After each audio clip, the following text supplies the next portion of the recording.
Welcome back to The Record, and here's Senator Clinton. You know, in the last 8 days, I've seen an enormous amount of emails. People, at least the viewers that we have that email me, are disturbed by the Reverend Right, and that's a problem that Senator Obama obviously has to address. Had this happened earlier in the season, it might have had a different impact. Now, you know, it is close. What is your strategy? Because time is running out. States are running out. Give me your plan or your strategy how you become the nominee. Well, this is a really close election. You know, despite what, you know, some might say, it is a very close election in the popular vote and in the delegates. We have 10 contests ahead of us, plus, don't forget, Florida and Michigan. You know, I keep beating this drum. We cannot disenfranchise two of the most important states for Democrats, Florida and Michigan. I don't think we can win if we don't win Michigan and Florida. So, meaning you can't win? I don't think a Democrat can win. You mean in November? In November. And we are essentially saying to the voters, we, the Democratic Party, is saying to the voters, your votes don't count. We're not going to have a revote. You're out of luck. I don't think that the nominee of the party will be considered legitimate if we don't figure out how to count those votes from Michigan and Florida. So we have these 10 contests from Pennsylvania to Puerto Rico.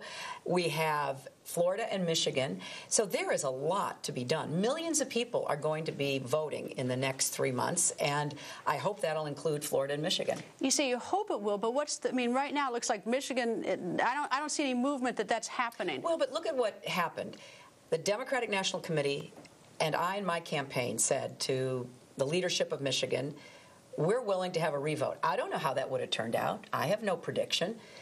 We wanted to go ahead and let the people actually exercise their franchise, one of the most precious rights we have in our country. Senator Obama said no. He basically turned his back. I mean, here's somebody, you know, who runs a campaign about empowerment and all of that. Well, hello. What about giving the people of Michigan a chance to have their voices and votes heard? Nobody knows how it would turn out. You know, he's got a lot of resources. He could run a very vigorous campaign, but he doesn't want to give the people of Michigan that chance. Similarly, we've been trying to support what's going on in Florida because the people there want their voices and votes to be heard. And again, you know, Senator Obama doesn't want to support that. But Michigan is really the clearest example of getting right up to the brink of doing the right thing and having Senator Obama say, no, I won't do it. And if he says, no, I won't do it, that leaves Michigan and Florida out. And does that leave you out? No, not at all, because we're going to make sure those votes get counted one way or another. How? Well, you know, you can always go to the convention. That's what credential fights are for. You know, let's have the Democratic Party go on record against seating the Michigan and Florida delegations 3 months before the general election. I don't think that will happen. I think they'll be seated. So that's where we're headed if we don't get this worked out. What about the pledged delegates right now? Are they likely, you have any position on them sort of moving over in one direction or the other? Well, you know, delegates are free to exercise their judgment, all delegates, whether you're from a caucus or you're from a primary or you're so-called appointed delegate.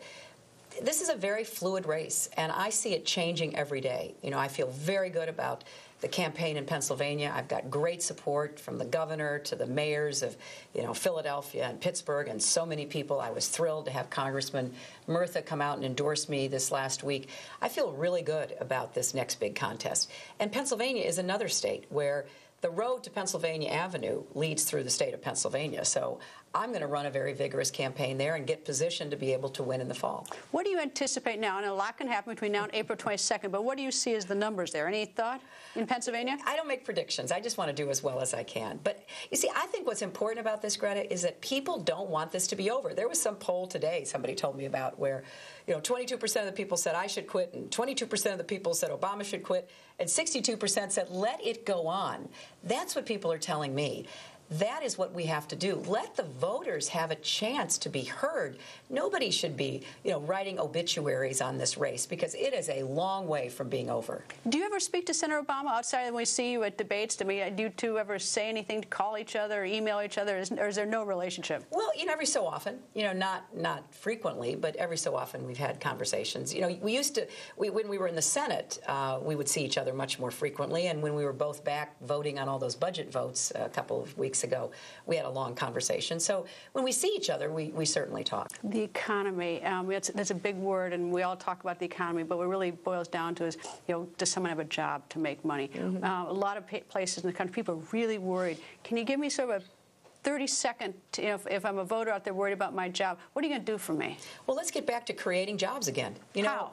In the 1990s, we did it. So it's not like we don't know how to do it. We just have, unfortunately, presidential leadership that doesn't know how or doesn't seem to be focused on it. We've got to get back to fiscal responsibility, which helps to create confidence and generate savings, which then can be better utilized in the private sector. We need to invest in clean energy jobs. I think we could create at least 5 million new jobs over the next 10 years in clean, renewable energy, all different kinds. I think we've got to have an infrastructure program to rebuild America. We've got bridges collapsing. I-95 was closed for a couple of days because of a threatened bridge collapse outside of Philadelphia. We have the levees collapsing. We have all of this pent-up demand to build our country again, and I would love to see us put thousands of people to work doing that. And I think we have to end President Bush's war on science. We've had climate change and stem cell research and so many important scientific issues politicized. Science is a driver of the economy. We have to end the tax benefits that are still in our tax code that actually give businesses benefits for taking jobs out of America and moving them to a foreign country. And we have to have a new trade policy that, really says to our trading partners, look, we're not going to let you take advantage of our market anymore. We're going to stand up and say that if you want access to our market, it has to be reciprocal. We have to have strong labor and environmental standards. We can do all of this, though. And it's so exciting to me because when I look at our country, I know that there isn't any problem we have that we can't solve. We just have to start acting like Americans again. We have to roll up our sleeves. We have to get to work. We have to be ingenious and innovative, and we'll start creating those jobs again. As I listen to you and I listen to the other candidates think, there is so much work to do.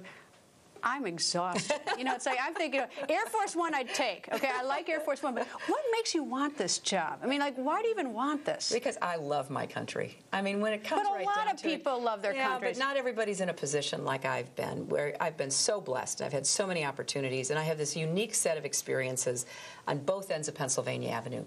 I know that being president is the toughest job in the world, and yet I believe with all my heart that we can reverse the damage that's been done during the Bush administration. We can get back to build a strong and prosperous middle class and retain our leadership once again in the world.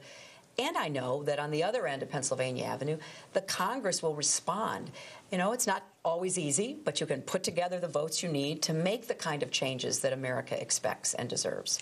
One last question, a question I posed to your husband in New Orleans last week, and I'd pose anyone who is in this position is, you get criticized. Is it harder for you when your family gets criticized than when we take swipes at you in the media or people take swipes at you? Is it worse when a family member gets it? Oh, it's much worse. It's much worse. Because when you're in the arena, you kind of expect it. You put your armor on every day, you go out there, you say what you believe, you keep going. But, if it's not even just family, but friends, people who you admire and respect. I mean, that's always tougher. Thanks, Senator. Thanks. Good to see you. Nice to see you. Thank you.